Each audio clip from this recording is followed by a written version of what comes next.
God, we're going so many places. Let me come back to Graham. Let me try to answer the first part, which was how do we come together, man? And I wanted to point this out because I think the reason why I'm sitting here with you guys and you share me with your audience, which I appreciate, um, real talk, is because I was watching your live stream, right? First of all, I think you guys are hilarious together, and also you're very passionate, right? So my wife and I were watching you one night and was like, these are the Scooby Doo van guys. Remember them, babe? And she remembers me calling you that, right? When we were beefing, right? And but we watched, it was like, these guys got a lot of spirit, right? They got a lot of energy for the movement, man. And so every once in a while I catch you, and I happened to catch you guys yesterday or 2 days ago. And you were talking about how basically that you're running into this thing. You guys do this for a reason because you want to. Like you fundamentally are moved intrinsically, like to help the people, that you want to get something done for the people. You're not doing this like some people who are kind of like going with what's popular, going with it for maybe they're like under Jimmy's rule or whatever they're doing, right? You're not a part of that. And I didn't realize the chat was already over because I'm watching it late. And so I sent you guys a super chat and I told you, I said, hey, it may not pay well, but the work's honest. Right. So we're not, we who do this for a reason other than just financial gain, we may not be as successful financially because we're making sacrifices, right? Dr. Cornel West has taught me to be a better person. And that if you're in it for the people, you're in it for the right reason. That's the only reason to do this type of work. There's other shit you could do. There's other things you could play video games and make more money. I could talk about tabloid shit. I could talk about rap music, right, and make more money. Like these people who don't know us, who have this negative opinion, or they throw these things out. God bless them. They don't know, they don't know us. They're just that. They don't know us. I feel very badly that I was not able to get the Revolutionary Blackout Network and put them under my wing, so to speak, and kind of keep them from going the way of the Jimmy Dores. Don't have the resources. These guys want to make careers for themselves, and Jimmy had an open door. Now, unfortunately, it comes with a price. You got to eat shit. You got to pretend that you don't see that he's compromised. Therefore, you compromise your own credibility and integrity in order to be viable. They would not have a channel if it wasn't for Jimmy. It's 5 of them, and they're not doing well. How can I be gone 2 years, come back, and they still haven't passed me? I haven't even been doing political commentary. I went and talked to black people. I had to go build a whole new audience. It had nothing to do with Jimmy. It had nothing to do with these people that were shitting on me. That took 2 years, guys. 2 years of saying, okay, I got to start from scratch. I talked to my wife. I said, either I quit or I start from scratch. And I let all these people leave, and I create a new people that don't get pissed when I talk about black issues. They don't leave when I talk black.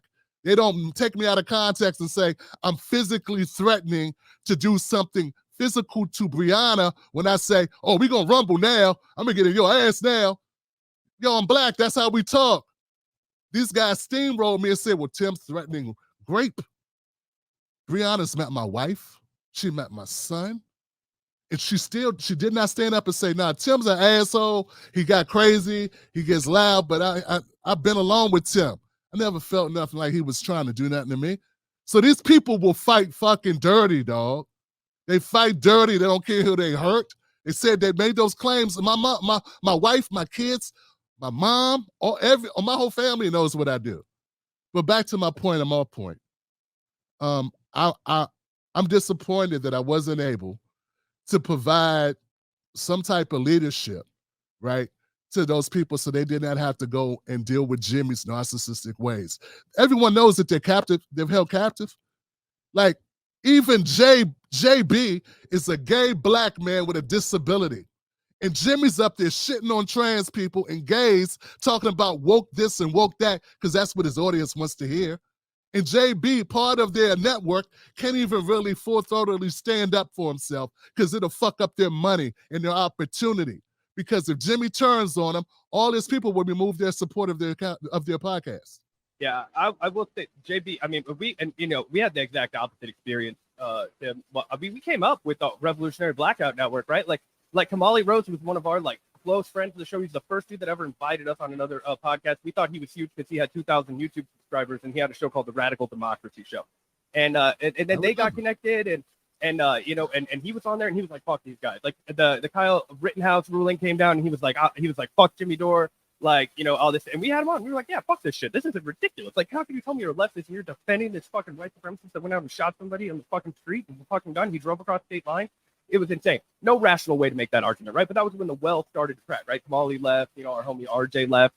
A lot of people left Revolutionary Blackout Network. We were one of the first shows that had Sabby on. I remember when Sabby was paying for views, and it was so obvious because she'd have one video with 30 views and one video with 4,000 views. And we were like, no. Let's not troll her for this. Let's have her on the show. Let's try and help her build a career.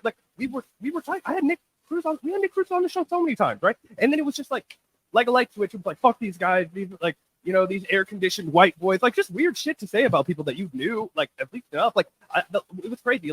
We went to the Medicare for All, the March for Medicare for All.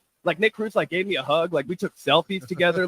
All that shit. And then it was the next 2 weeks. We had him on. We were congratulating him for scoring a big debate with Destiny because he fucked up his boss debate so bad and got embarrassed and then was scared to debate for a while. Then he got back on the horse and debated Destiny. He was a fucking idiot. And I was like, you did a great job, man. All that kind of stuff. It was I wanted them to succeed so bad. We need more younger black voices. I mean, it's a white dude dominated industry, right? I don't feel weird saying that. I do it. I like doing it.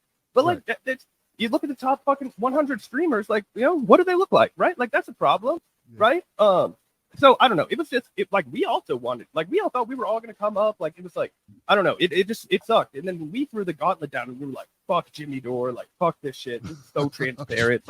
All this shit. We lost fucking all of our Patreon money. We lost all of our subscribers. We set the whole house on fire. Gavin and I did not know how we were going to make rent. I was literally throwing up from anxiety. I was I quit my job for the first time because I was betting big on the fucking show. And then we were no, dude, our principles are more important for this. So yeah, it was also a real bummer for us to see what happened to our. They were Fred Hampton leftists back then, but you know what I mean. Yeah. How were you guys able to keep it all together going through that storm, man? I'm familiar with that. Our audience fucking took care of us, man. We barely eked by and we built it back up, but it was tough, man. Yeah, someone was saying that what you described with your audience is basically exactly what happened to us, which is we basically just had to tell everyone to get fucked and then start over and build a new audience, which is luckily what we enjoy now, and it's the best feeling ever. But Gavin, check this out, man. It's the right thing that should happen to us. Yeah. It was different for me because I had 50,000 people, 50,000 subscribers over that before I met Jimmy. Mm-hmm. I met Jimmy. I was already working with Jill Stein. I had already been on TV. I'd been on the Dr. Phil show. He didn't make me. I didn't go to him and say, hey, hook me up. He interviewed me one time on the TYT channel. And that was the Revel channel when it was small as fuck. He saw me in Philly and it was real quick, hey, Tim Black.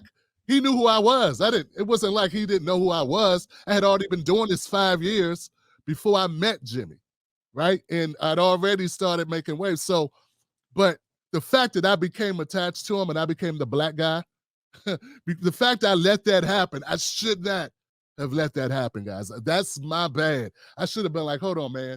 I'm going to stay over here and keep my own identity. I'm not going to rock with you and Lee Camp. I'm not going to be the only black guy with you and Ron Placone. And you and Nick and you and these people, there were no other black people in the space.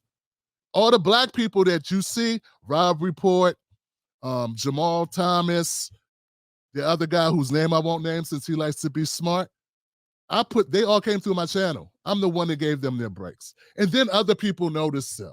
Hell, I even was the first person to put the funky academic, Arami Irami Osam Freepon. He came on my show first before he went on Crystals, right? So I was the first one to bring on a lot of people like that because I felt it was my job, bro. So that's part of my problem was I felt as the older black guy, I gotta lead the way, man. We gotta change the left, and I'm gonna do it through my channel. And remember, it wasn't that big. It was only at the 100,000. It's nothing compared to Humanist Report.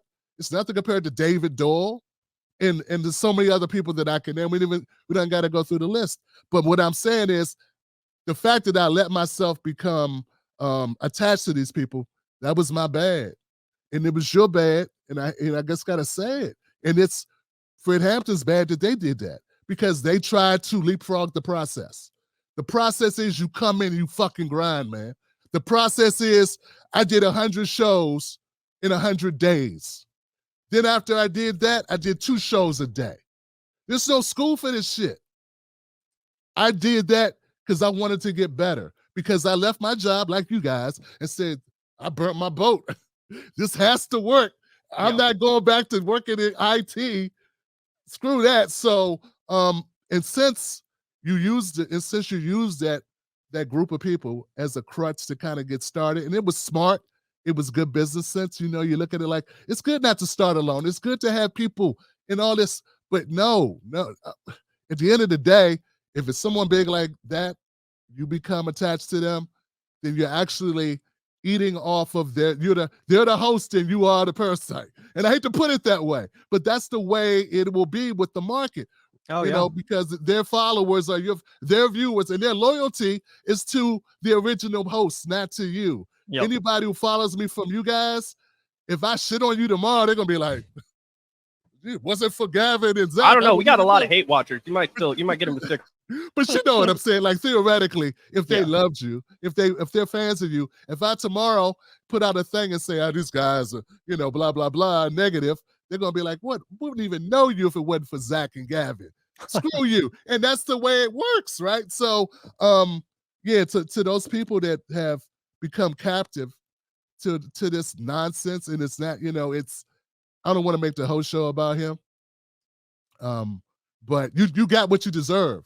And the only way to turn it around, I'm so sorry, I hate to tell you this, the only way to fix it is you got to become unglued. And you have to start over. And you have to be willing to say, you'll keep some people, but you got to have the same courage that the Vanguard pod had. And you got to be able to say, you know what? This is too far. He's gone too far. And for you people that are friends, actually know Dr. West. You got this guy saying Dr. West is a plant for Joe Biden. Yeah. And Jimmy put you in that position, right? That he's going to. And they choose Jimmy over Cornel West. It's crazy. Listen, it's not just that. It's that Jimmy don't give a shit about them. Because look at it this way, guys, and this is where the black card comes in, right? If you're a black commentator, and Dr. Cornel West is our foremost black public intellectual in the fucking world, okay? He's like the guy. He's like our James Baldwin. And you're going to let this guy shit on him? He's going to do that knowing that you are the revolutionary blackout network. The only reason why they're still alive is that there aren't a lot of real hardcore black supportive people in the left. Because if there were, they'd be like, what the hell? This guy's saying Jimmy's got a blind spot. This guy's saying, well, Jimmy didn't mean anything. Jimmy has an honest critique. Folks, where I come from, the black folks I grew up with, I know it's different types of black folks. We're not a monolithic.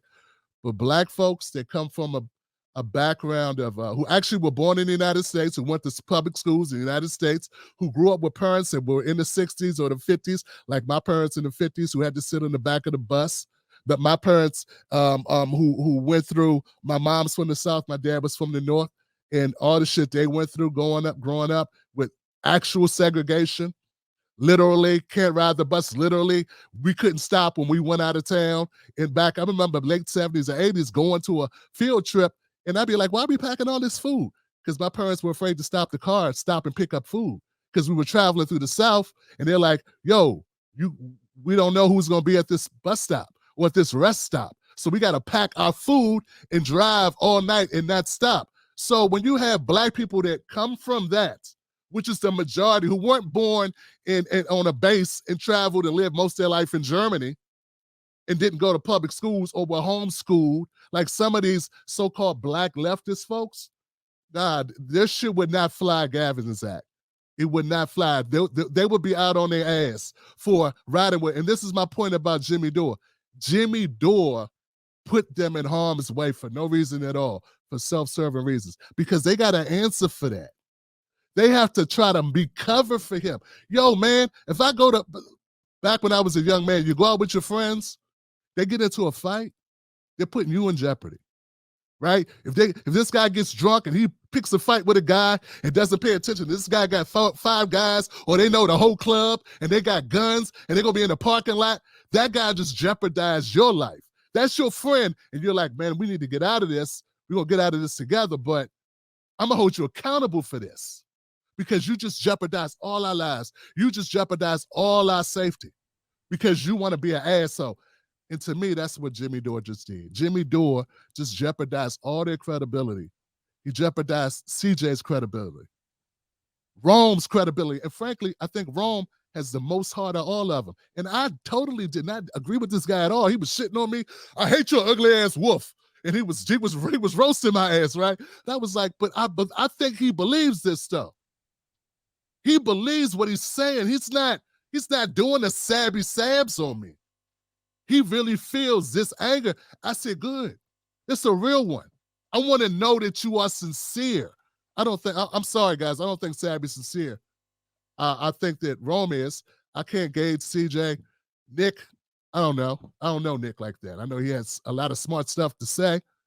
I don't know. Someone calls him the socialist martial arts guy, mixed martial arts. I don't know. I don't know what that, I don't even know, man. We're in cartoon land, but the point is, back to my point is, I don't know these guys. But what I do know is that if Jimmy was their friend and he valued them, he would not have done this. Not if they're attached to him. Not if they're going to have to answer for it. And deep in their hearts, they could say, fuck Tim Black, he's a jackass. I don't like this guy. They know I'm right. They know you're right. Your friends should not throw your career in jeopardy because they're pissed off and I'm hearing this because he didn't get a job. Because Dr. West wouldn't hire him to be a publicity manager or something, or social. He wanted to be attached to the campaign, and Dr. West said nah. And that's why Jimmy kept going on and on about you being infiltrated, who you're listening to, who's your advisors. Because Jimmy wanted a fucking job, and since he didn't get it, he got petty. And listen, guys, he's not the first one to do this, and it's not the first time he did it. Jimmy did the same thing to Bernie when Bernie wouldn't come on his show. He said, oh, you won't come on my show. And I'm like, yeah, Bernie didn't come on my show, but that didn't mean I threw him under the bus. I threw him under the bus behind reparations, though, because I believe in that. It's not going to be for me. We're not going to get it in my lifetime, more than likely. So my kids, man. It's not about me, dumbass. But the point is, what Jimmy Dore did, what he's doing is for self-serving reasons. And him going after Dr. West, once again, I think is a punk-ass move. It's not based in credibility. It's not to help you dumb doorknobs. It's not to help him. If you got a friend and you want to help him, right, what do you do? If you got a friend and you think this friend means really well and it's a really good person, how do you handle that? Do you bring them on your show and yell at them and call them a Biden supporter? Nah, that's not how you treat friends. You guys are so captivated by this guy, you let him say anything. Yeah, well, It also, just to add on to that, the fucking audacity of Jimmy Dore. See, obviously, he wanted the position of like campaign advisor, something probably lazy as shit, where he could sit on his fucking ass like he does every day and run his mouth and make a paycheck. But I mean, what? Where's the lie, right? That's what he does. He gets drunk and he sits in his garage and he bitches and he acts like he's some sort of revolutionary. I mean, look, I sit on my ass and I bitch a lot, but I also go to work every day. So it's like, hey, man, you know what I mean? So it's like, anyway, it's like for a guy like Jimmy to. In all seriousness, like, I don't believe this was part of his bullshit. I think he genuinely, and like, you know, I think this has a lot to do with this was just off the charts, just racism, right? Like, you cannot look at a scholar like Dr. West and try and be like, well, let me tell you how it is, man. Let me tell you exactly what you need to be doing with your strategy. You have no credentials. You're a fucking washed up comedian alcoholic. Shut your fucking mouth and listen to this guy. Ask him a fucking couple questions and learn something. I mean, and look, I have a big mouth. I say shit I shouldn't about. I would never look in front of Dr. West. This man graduated from Harvard, magna cum laude at 19 years old. He taught at Princeton. Zach, Dr. West is just a nigga with a degree. I've been trying to tell you how these racists think. See, you're not a racist, Zac Gavin. You're not a racist. It's a knowing phrase and it's a knowing saying in the black community. What do you call a black man in a three-piece suit? A nigga in a three-piece suit. This is how they treat us. This is what they're doing. Yeah, it takes, logically, you say, hey, the Princeton professor, the Harvard grad, the guy who's been doing it 40 years, who grew up with actual, he was when he was a kid, Emmett Till was lynched. When Malcolm X was assassinated, he was a teenager. He's about the same age as Samuel Jackson. Samuel Jackson was a pallbearer at MLK's funeral. These people, Jimmy was telling jokes 30 years ago, 20 years ago, trying to score with the girls after the show with a martini and a roofie or something, doing the Bill Cosby. Like, this guy, but to his fans and to a lot of the people, they're saying, oh, it's fine. Jimmy's got something to offer him. How dare Cornel West not listen to him? How dare Cornel West not take his advice? See, Cornel West is uppity. That's basically what they're saying. Cornel West, he's arrogant. Because in their minds, there's no time a black man should ever tell a white guy to shut the fuck up. He's totally out of bounds to deny. And also, Jimmy's not the only one, and his fans aren't the only one. Same thing with mainstream media. I could have swore I heard Chuck Todd say, "Hey man, I think someone has gotten to Dr. West and is influencing him. Someone's using him, as if Dr. West is somehow delusional, as if Dr. West is not in control of his faculties. A very learned man with multiple degrees, with multiple books. They're saying this guy is being fleeced by Nick Brana and Jill Stein. It's like we can. It's like the people that think because they saw me on Jimmy's show once and him on my show once that he built my career. Because I'm black and he's white, and they just think, well, obviously if it wasn't for Jimmy, there'd be no you. They're kind of doing the same thing with Dr. West, but unfortunately, Dr. West has just a little bit more credibility than me that they're having to say, well, hold on a second. This doesn't make sense. Even though Gavin or Garland Nixon came out with that bullshit, well, no, I think what Jimmy means is this. This is what he meant. He meant something else other than what he said. And you got to look at it like this. He means that, Dr. West uses big words that now Dr. West wrote the book Race Matters, you dumbass. And you're telling him not to talk about race. Yeah. Which moved Joe fucking Rogan to tears. Everybody, he can reach anybody. Joe Rogan needs to talk to Jimmy. Joe Rogan, how can I say this? He brought on Kyle, and he loves Kyle. That's what he said. He loves David Pakman, and he loves Jimmy Dore. I'm going to start I got to question Joe Rogan's picking skills. These are people that are not truly on our side at all. So he brings on right wing, he bring on center, he'll bring on whatever these guys are. These are bogus. These are faux. These are faux, like progressive-minded folks that he's bringing on, and he keeps doing it. So, like, yo, Joe Rogan, if you're watching, which I have no reason why you would, you follow me on Twitter. Once you listen to this podcast and realize Jimmy's an asshole, and who knows all the shit Jimmy's probably talked about people behind the scenes. That's what these types of people do. I mean, dog, when you have a friend that you've had 30 years, and that guy has to go on YouTube and tell the world that you're full of shit, dog. Last thing before I be quiet for a minute. There are people that I met once or twice in my life that I haven't talked to for 6 years who got on this app and told people, Tim's this and Tim's that. I met them 2 times, dog, and they believed them. I said, this is not true. That's not how this is bullshit. They still believed him. But Graham Elwood has known Jimmy 30 years. In the real world, and they don't believe him. So it doesn't matter what's said. There are people watching right now who don't believe anything I'm saying. They're saying he's just bitter. Dog, I built a new audience. I don't need Jimmy Dore. I would not be talking about Jimmy if he would shut the fuck up about Cornel West. This is too important. I feel that this is too important for it to be thwarted by Jimmy Dore. That's the only reason why I'm talking about it, guys. That's the only reason why I care. If he would have shut up after the first video, I wouldn't have made the second video. Then he came back and doubled down. He tripled, he quadrupled down. He's probably going to do another video today. So that's the only reason why that I'm even responding that I'm talking about this. Because I had to get this out, man. People need to know he's full of shit. All right. Yeah. Oh, no.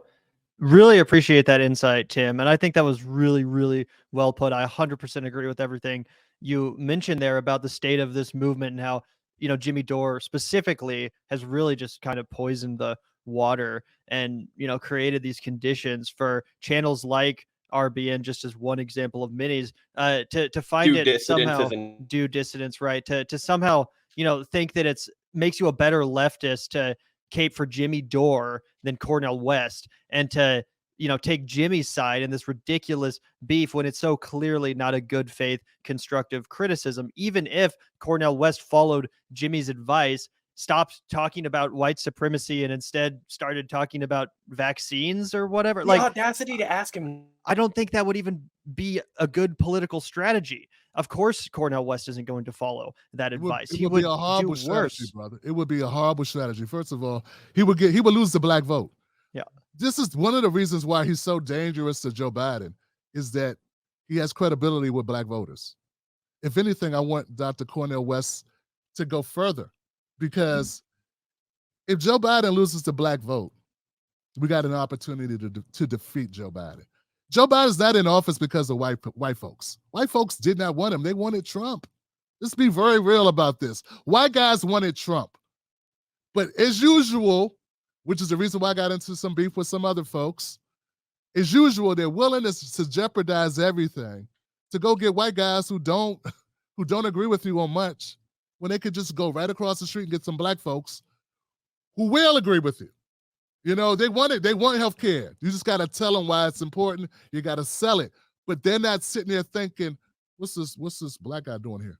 What's this black guy want? You ain't got to go through all the bullshit. So I'm not saying it's wrong to reach around across the aisle, but you shouldn't have to reach across the aisle and convince people that black people deserve to exist, that we Right. don't deserve to get shot by cops, that we're not mud people. Like, we shouldn't have to go and convert Klan members. We should be able to talk to people and show that, hey, I care about your pocketbook. You care about your pocketbook. We also care about these other issues about people's safety. We care about their rights. But we care about your pocketbook too, as much as you care about it, because we all got pocketbooks and we all need the same basic shit for our government to work for us. That should be enough. You should not have to throw black people under the bus. Don't omit the word black out of your language.